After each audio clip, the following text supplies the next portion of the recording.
అయితే ఇప్పుడు నాడీ వైద్యానికి, అలోపతికి ఉండే తేడా ఏంటి? తేడా ఏముందండి, ఇప్పుడు చూడండి అలోపతిలో ప్రతి దానికి ఫస్ట్ టెస్ట్ చెయ్యంది ట్రీట్మెంట్ లేదు. మనం నాడి పరీక్ష చేసి మాత్రమే ట్రీట్మెంట్ చేయడం జరుగుతుంది. ఏ టెస్ట్ అంటే ఎలాంటి ఇబ్బంది ఉన్నా, ఒక ఫీవర్ వచ్చినా ఫస్ట్ ఫీవర్ యొక్క ప్రొఫైల్ రాయాలి.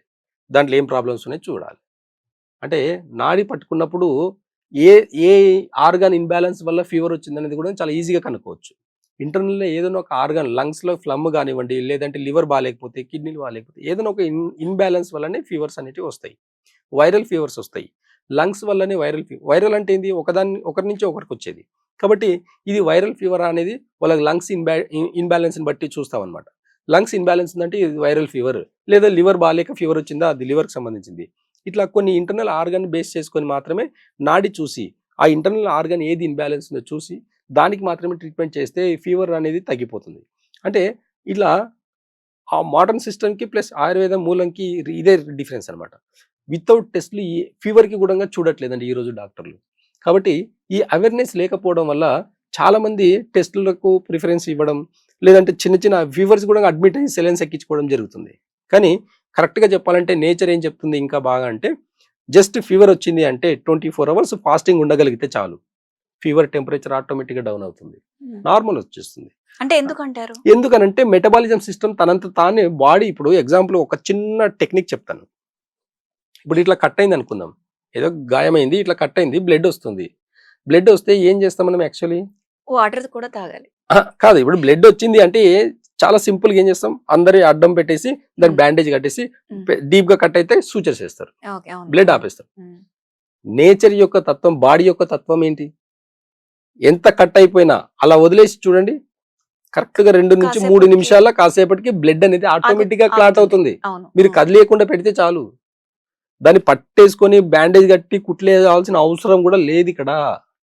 స్మార్ట్ ఏంది అని అంటే, గాయం పెద్దగా అంటే మానిన తర్వాత పెద్దగా గాయంలాగా కనిపిస్తుంది కాబట్టి కుట్లేస్తే గాయం కనిపించకుండా ఉంటుంది. చిన్న ఒక లైన్ మాత్రమే కనిపిస్తుంది కాబట్టి శరీరం మీద గాయాలు అనేవి కనిపించకుండా ఉండడానికి సూచర్స్ వాడిండ్రు.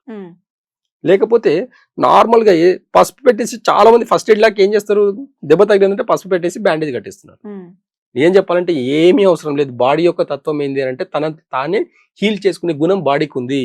కాబట్టి ఫీవర్ వచ్చినప్పుడు కూడా తనంత తానే రిపేర్ చేసుకునే గుణం బాడీకి ఉంటుంది. కాబట్టి ఫీవర్ వచ్చినా, ఎలాంటి కోల్డ్ కాఫ్ ఏదైనా వచ్చినా జస్ట్ 24 అవర్స్ ఫాస్టింగ్ ఉండి చూడండి మీరు. బాడీలో టెంపరేచర్ ఎందుకు పెరుగుతుంది? ఎప్పుడు పెరుగుతుంది అని అంటే, మనం ఫీవర్ వచ్చినప్పుడు పాలు, బ్రెడ్ తింటారు అందరూ. అవునా? చాలా మంది హాస్పిటల్స్‌లో ఎక్కడ చూస్తే కూడా మిల్క్ ఎక్కువ ఇస్తారు. ఫీవర్‌లో ఉన్నప్పుడు మిల్క్ డైజెషన్ కాదు. ఇండైజెషన్ వల్లనే ఫీవర్స్ వచ్చిన చాలా సందర్భాలు ఉన్నాయి. కాబట్టి ఇలాంటివి అవాయిడ్ చేయాలి. ఆ టైంలో ఫుడ్‌ను అవాయిడ్ చేయాలి. లిక్విడ్స్ అంటే ఒకవేళ ఫాస్టింగ్ లేకపోతే ఓన్లీ లిక్విడ్స్ తీసుకొని చూడండి. టెంపరేచర్ పెరగదు. లిక్విడ్స్ అంటే ఏమేమి అంటే తీసుకోమంటారు? కోకోనట్ వాటర్ కంటెంట్ ఎక్కువ తీసుకోండి. లేదంటే సూప్స్ తీసుకోండి. వెజిటబుల్ సూప్ తీసుకోండి. వెజిటబుల్ సూప్ లో ఏమవుతుంది అంటే మెటబాలిజం సిస్టమ్ చాలా ఫాస్ట్ గా రీజనరేట్ అవుతుంది. కాబట్టి ఈజీగా తగ్గిపోతుంది. మనం ఏంటంటే అయ్యో ఫీవర్ వచ్చింది తినలేడు వీక్ అయిపోతాడు. ఏమి కాదండి వీక్. మనిషి శరీరం అనేది మనం తినకుండా ఎన్ని రోజులు ఉండగలుగుతాం తెలుసా? 48 రోజులు ఒక మనిషి తినకుండా కూడా ఉండగలుగుతాడు. మన లివర్ కి అంత కెపాసిటీ ఉంటుంది. మన మైండ్ వీక్నెస్ వల్లనే తింటున్నాము.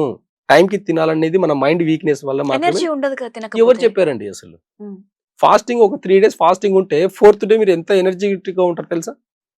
అంత ఎనర్జీ అంటే బాడీలో అన్ని ఆర్గన్స్ మళ్ళీ రీజనరేట్ అవుతాయి ఫాస్టింగ్ చేయడం వల్ల. ఫాస్టింగ్ యొక్క సీక్రెట్స్ మీకు తెలిస్తే అసలు ఏకాదశి అని చెప్పేసి ఫాస్టింగ్ ఉంటారు అందరు. డైలీ 2 గంటలు ఫాస్టింగ్ ఉంటే కూడా షుగర్, బీపీ, థైరాయిడ్ కూడా తగ్గించుకోవచ్చు. నాకు వచ్చే పేషెంట్స్ లో ఫస్ట్ అందరికి మార్నింగ్ 9 to 7 తినేసి, మార్నింగ్ 7 to 9 తినేసి 9 to 11 ఫాస్టింగ్ ఉండండి. షుగర్, బీపీ, ఇవన్నీ థైరాయిడ్స్ ఇవన్నీ ఆటోమేటిక్ గా కంట్రోల్ అవుతాయని చెప్తాను. టైంలో తినడం వల్ల షుగర్, బీపీలు ఎప్పటికీ కంట్రోల్ కావు. జీవితం అంతా టాబ్లెట్లు వేసుకోవాల్సిన పరిస్థితి వస్తుంది. కాబట్టి అవేర్నెస్ కావాలి.